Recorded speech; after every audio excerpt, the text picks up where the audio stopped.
Directo, Santiago Nieto, titular de la Unidad de Inteligencia Financiera de la Secretaría de Hacienda y Crédito Público, para hablar de su más reciente libro, Sin filias ni fobias, memorias de un fiscal incómodo. Santiago, muchísimas gracias por estar con nosotros directo esta noche. No, muchísimas gracias, Nacho, por la invitación. A ver, antes de entrar en materia de tu libro, te quiero preguntar sobre estas historias que hemos estado presentando, de estos chapanecos, de estos mexicanos que fueron llevados a Canadá. Tengo entendido, y si me permites por el asunto de coyuntura, que entre las tareas que estás llevando a cabo en la Unidad de Inteligencia Financiera de la Secretaría de Hacienda, están la de investigar a los tratantes de personas, como un encargo particular desde la Secretaría de Gobernación. ¿Es correcto esto, Santiago? Sí, a ver, la Unidad de Inteligencia Financiera tiene como objetivo prevenir y combatir el lavado de dinero en cualquiera de sus modalidades.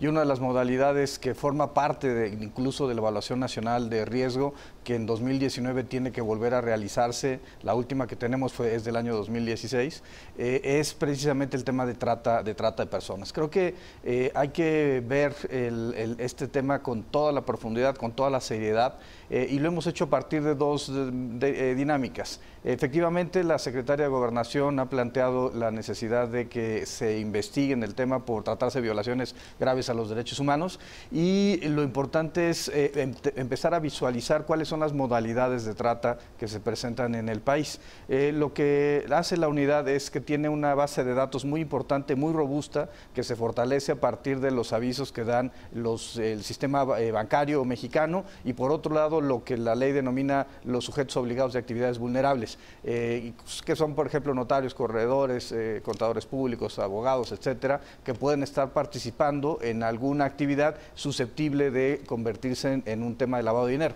En ese tenor, nuestra base de datos hemos generado un modelo de riesgo. Un par de personas matemáticas de la unidad generaron un modelo que nos permite ver cuando estamos en presencia de alguna actividad relacionada con la trata de personas, con el tráfico de migrantes, o con temas incluso que pueden venir de asuntos relacionados con el tráfico incluso de órganos.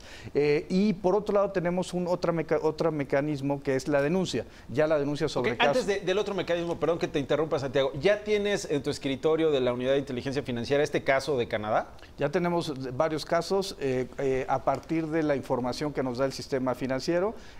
Particularmente estamos trabajando un asunto de Tlaxcala, o varios asuntos de Tlaxcala, en donde se llevan a las niñas mexicanas hacia lugares en Estados Unidos, particularmente Nueva York, Chicago, y estamos además trabajando un tema relacionado con la inmigración de extranjeras a las grandes capitales de la República Mexicana. El segundo modelo tiene que ver con la denuncia.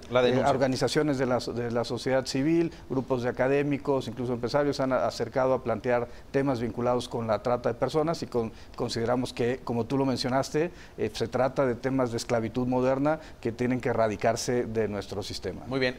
¿Tienes próximo algún anuncio sobre estas investigaciones? ¿Tienes un plazo fatal para hacer alguna entrega o compartir avances, Santiago? Bueno, lo será el conocimiento público. Nosotros tendremos que generar una serie de acciones legales que incluirían la presentación de denuncias ante la Fiscalía General de la República, ante la Secretaría de la Función Pública en caso de responsabilidad de servidores públicos, y por supuesto el congelamiento de cuentas, que es una de las funciones más importantes con las que cuenta la unidad. Muy bien, entrando en materia, Santiago, decía yo, tu más reciente libro, Sin filias ni fobias, editado por Grijalbo, Memorias de un fiscal incómodo.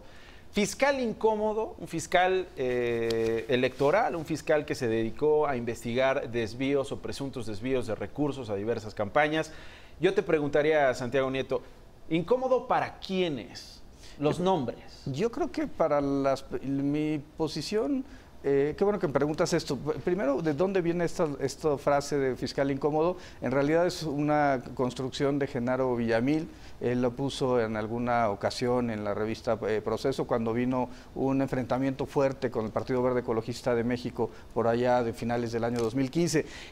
La idea era ser incómodos con todas las personas que cometieran delitos electorales, y el problema en el país es que después de la reforma del año 2014, que teníamos una nueva ley en ese momento nueva general en materia de delitos electorales, la visión del legislador había sido que se combatieran las conductas delictivas relacionadas con el financiamiento ilícito a las campañas electorales, y eso permitió que la Fiscalía recibiera muchas denuncias en temas que antes no formaban parte del debate de la FEPADE, y eso llevó a los casos que ya presentamos. Pero bueno, por supuesto que creo que fue incómodo para personas como pensaría César Duarte o Javier Duarte, con los que logramos conseguir algunas órdenes de aprehensión, inclusive hicimos una solicitud de extradición, o contra personas que estuvieron generando actos de corrupción que empiezan en muchas ocasiones en los espacios de los procesos electorales. ¿Incómodo para Enrique Peña Nieto? Yo creo que el grave problema o el más grave problema que enfrentó su administración fue la ausencia absoluta de una visión, de una voluntad política de afectar y atacar la corrupción. En los años del gobierno de Peña Nieto, si vemos los índices del World Justice Project o de Transparencia Internacional, disminuimos gradualmente la percepción internacional en los temas de corrupción para convertirnos en hoy, según el último informe, 138. Estamos en 135, nos fuimos al 138 en el último año. El último de la OCDE. Ok, a ver, si te digo Emilio Lozoya, ¿qué se te viene a la cabeza, Santiago? Impunidad. Impunidad. Pero ahora, que se termina.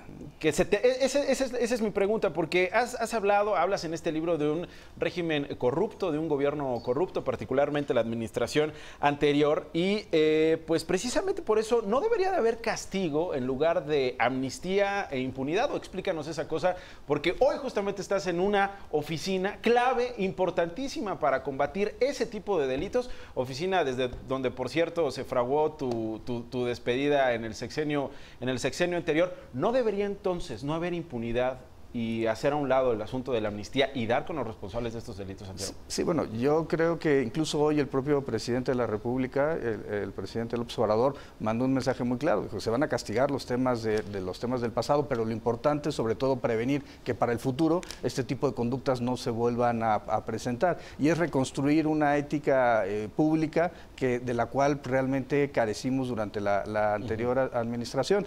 Hoy lo que se anuncia sobre la Comisión Federal de Electricidad, lo que se anunció hace algunas semanas en torno a Pemex y el robo de hidrocarburos, son señales de que se levanta una piedra y se encuentran temas de corrupción que creo que es absolutamente necesario, indispensable que se combatan y que se puedan llevar los asuntos ante los tribunales. Ya vivimos una democracia, los tribunales resolverán lo que consideren, pero es importante que los asuntos lleguen ante las sedes penales de los tribunales del Poder Judicial de la Federación y los tribunales locales.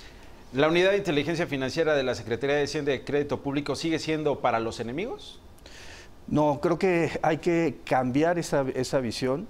El objetivo central tiene que ser un cero tolerancia a la corrupción, cero tolerancia a la impunidad, pero no utilizarla como se utilizó en el pasado, como un instrumento político para atacar a los adversarios políticos, y no hacer nada cuando se detectaban actos de corrupción vinculados con personas cercanas al ¿Incluso al círculo del presidente de México, incluso a los funcionarios del nuevo gobierno? Yo creo que el planteamiento del presidente López Obrador ha sido muy claro: es caiga quien caiga. Y la instrucción, por lo menos que tengo yo, y por lo que sé, y me ha comentado la secretaria de la Función Pública, ella también en los temas de responsabilidad administrativa, es exactamente la misma. Tenemos que ir contra cualquier persona, sea de Morena o sea del PRI, del PAN, o no tenga partido político, cuando haya cometido una conducta que sea un tema de responsabilidad penal administrativa. Santiago Nieto, autor de Sin Filias ni Fobias, Memorias de un Fiscal Incómodo. Aquí está lo que aprendiste, Santiago, aquí está lo que compartiste y lo que has venido compartiendo a través de estas páginas como testimonio de ese capítulo. Hoy inicias otro.